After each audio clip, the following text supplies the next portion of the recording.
So I like to buy the whole chicken because it's economical and you get a better yield out of the entire bird.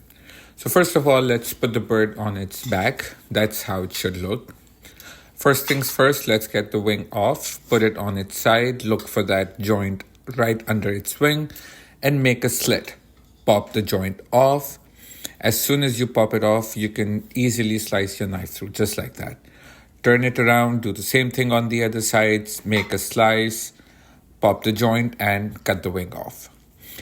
Then you are going to put it on its back and then you are going to make two slices just skin deep.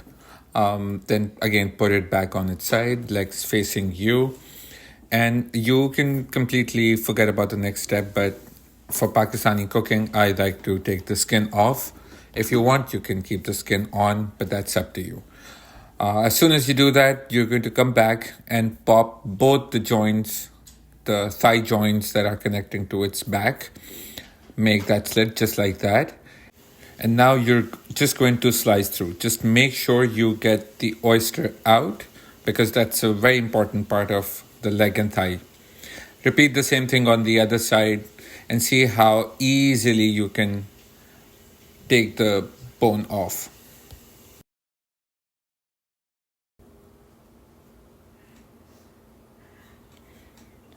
And the next thing you are going to do before you start working on the breast is that you are going to take the wishbone out. And it's a very simple process. You can put your finger inside the chest cavity and you can easily see that there's a bone and you can slice around it and push it underneath just like this and the bone comes out. Repeat the process on the other side.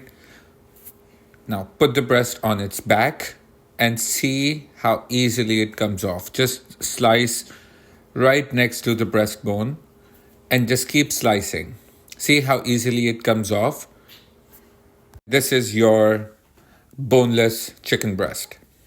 This is one of the breasts and repeat the process on the other side. You may have to work a little bit around it because it weighs a lot more on the other side now. So just be careful, be patient with it, keep going through it as much as you can get out and make sure that you are slicing closer to the breastbone. And now this is the second breast that comes out. And this is your entire carcass. You can use it for stock. You can even use it to make any Pakistani dish. Now, once you do that, for most Pakistani cooking, I like to slice my breast meat as well. Just like that. And now let's talk about separating the thigh bone from the leg. It's pretty easy. So all you have to do is find the joint and you can slice through it easily. Now for the wings, as you can see, I haven't taken the skin off because I like to fry my wings and have with some buffalo sauce. So use the same formula with the wings as well. Just make a slit around the joint. And as you can see, the joint becomes visible. So you can just pop it off just like that and then slice through it.